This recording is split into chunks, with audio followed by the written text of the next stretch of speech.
2차 대전 때 연합군은 유럽에서 발을 붙일 곳이 없었습니다.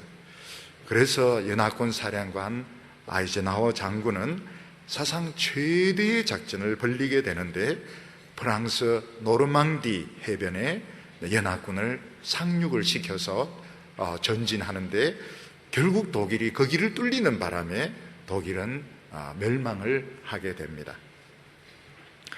옛날에 처음 서울에 돈도 없고 아는 사람도 없을 때 사람들이 서울에 가서 처음 정착하는 곳은 청계천 뚝방 무화과 집이었습니다. 이 무화과 촌들, 무화과 집들은 그야말로 바람을 좀 피하고 또 비를 좀 피하는 이런 정도인데, 그런 무화과 집도 자주 구청에서 나와서 철거를 하는 바람에 사람들은 그 겨울에 추위에 떨 때도 많았습니다.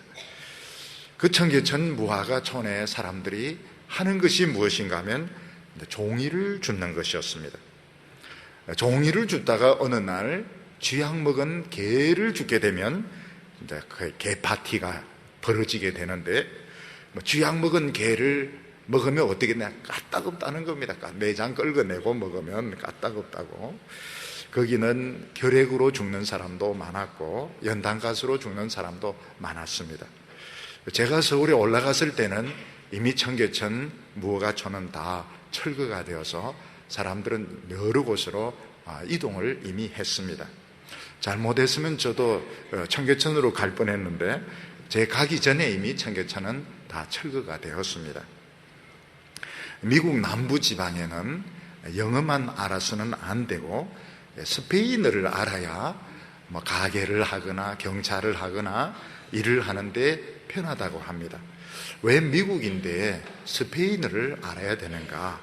워낙 멕시코 사람들이 많이 들어와서 이 스페인어를 쓰기 때문에 오히려 영어가 제2외국어다 이렇게 말할 정도로 스페인어를 많이 쓴다고 합니다. 멕시코 사람들은 목숨을 걸고 미국 국경을 넘어오는데, 붙들려서 추방되면 또 넘어오고 붙들리면 또 넘어오고 이렇게 해서 미국에 정착을 하려고 애를 쓴다고 합니다. 요즘 우리가 사회에 진출하려고 하면 첫 경력을 잘 쌓는 것이 중요합니다. 왜냐하면 그 사람의 첫 경력을 보고 이 사람의 실력을 평가를 하게 되는데, 옛날에는 이게 대학 졸업장이었습니다.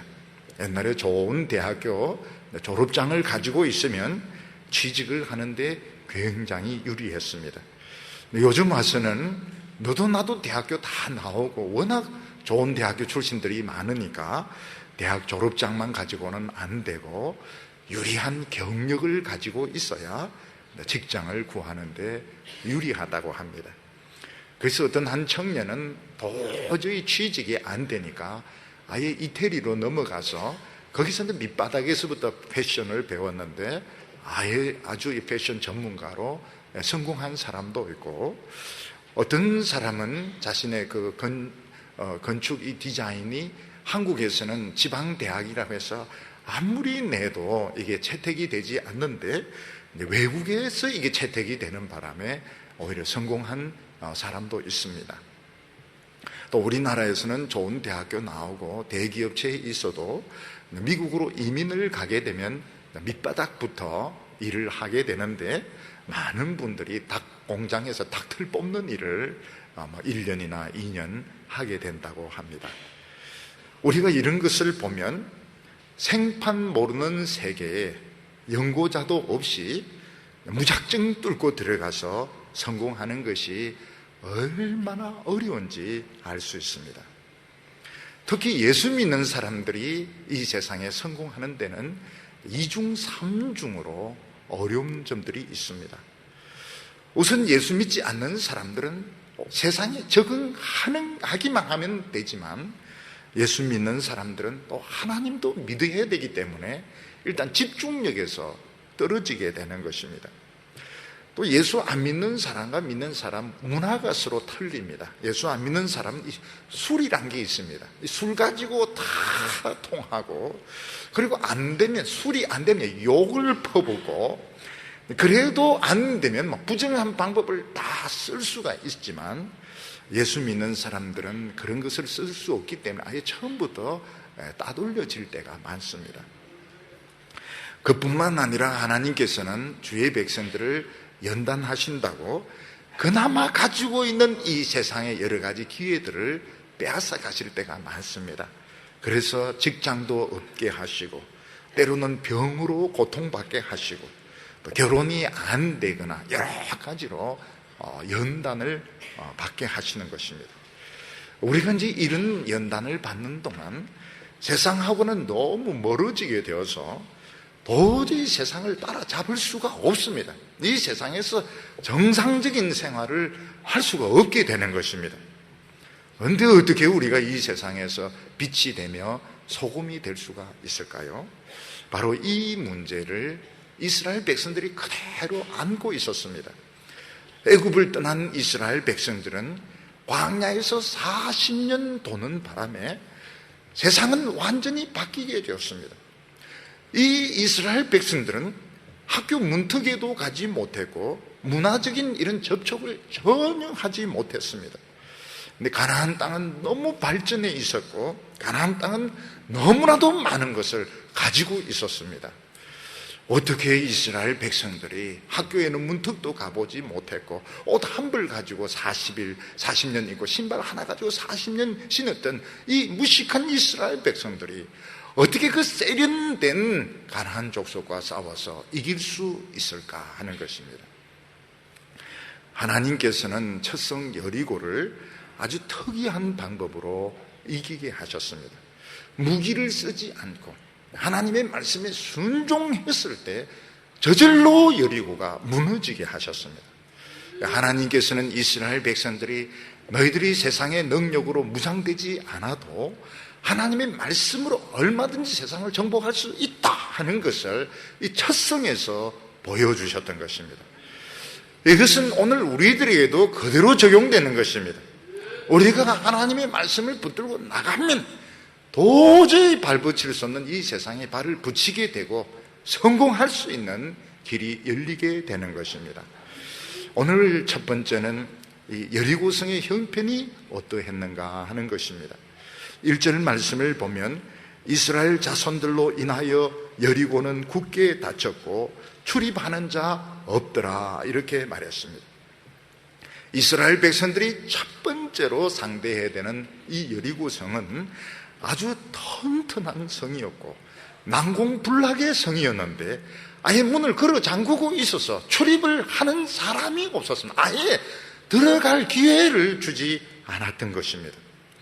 이스라엘 백성들이 가나안 땅에서 살기 위해서는 이 첫성을 어떻게 하든지 이겨야 되는데 이스라엘 백성 이 첫성을 이길 수 있는 방법이 없었던 것입니다.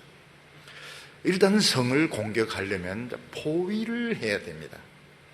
로마 군인들 같은 경우에는 포위만 하지 않고 토성을 쌓습니다. 그래서 완전 봉쇄해서 굶겨 죽이든지 아니면 거기에 또 사다리를 놓고 이래서 성을 공격하게 되는데 아무리 강한 로마 군인이라 하더라도 성 하나를 무너뜨리는 데는 때로는 6개월, 2년, 3년 이런 시간이 필요했던 것입니다. 근데 이스라엘 백성들은 성을 포위하는 방법을 몰랐고 성을 공격할 수 있는 이런 방법이 없었습니다. 이스라엘 백성들이 가졌던 것은 하나님의 말씀밖에 없었습니다. 오늘 말씀 2절을 보면 여호와께서 여호수아에게 이르시되 보라 내가 여리고와 그 왕과 용사들을 내 손에 붙였느니라. 하나님께서 이스라엘 백성들에게 주신 것은 하나님의 말씀밖에 없습니다. 보라 내가 여리고와 그 왕과 용사들을 내 손에 붙였느니라. 언제 어떻게 이런 거 없습니다. 그냥 붙였다는 말씀밖에 없습니다. 우리는 때때로 세상을 살아가면서 하나님의 말씀을 붙들어야 되는가 또는 세상을 따라가야 되는가 헷갈릴 때가 많습니다. 둘 중에 하나만 하라 하면 참 잘하겠는데 둘 다 하라고 하니까 헷갈리는 것입니다. 하나님의 백성들은 두 가지 다 해야 됩니다. 하나님의 말씀도 붙들어야 되고 실제로 싸움도 싸워야 됩니다. 여리고 성 사람들 가만히 있는데 밖에 나와서 한 명씩 스스로 칼로 찔러서 죽어주는 이런 경우는 없습니다. 싸워야 됩니다. 그런데 하나님의 말씀도 붙들고 싸우기도 해야 됩니다. 예수님은 유대인들에게 세금을 바칠 때에 가이사의 것은 가이사에게 바치고 하나님의 것은 하나님에게 바치라, 이것은 둘 다 해야 된다는 겁니다. 가이사에게도 세금을 내야 되고 하나님에게도 헌금을 바쳐야 된다는 것입니다. 근데 이스라엘 백성들이 이 약속을 받아내는데 40년이 걸렸다는 것을 기억을 해야 됩니다. 이스라엘 백성들이 하나님의 말씀의 약속을 그냥 받아낸 것이 아닙니다. 그냥 성경을 읽다가 야, 이 구절이 마음에 드는구나, 이 말씀을 내 말씀으로 삼아야 되겠다, 이래서 된 것이 아니고 40년에 걸쳐서 하나님의 말씀을 가지고 씨름을 하다가 결국 하나님의 말씀에 목숨을 걸 때 그 말씀이 나의 약속이 되는 것입니다.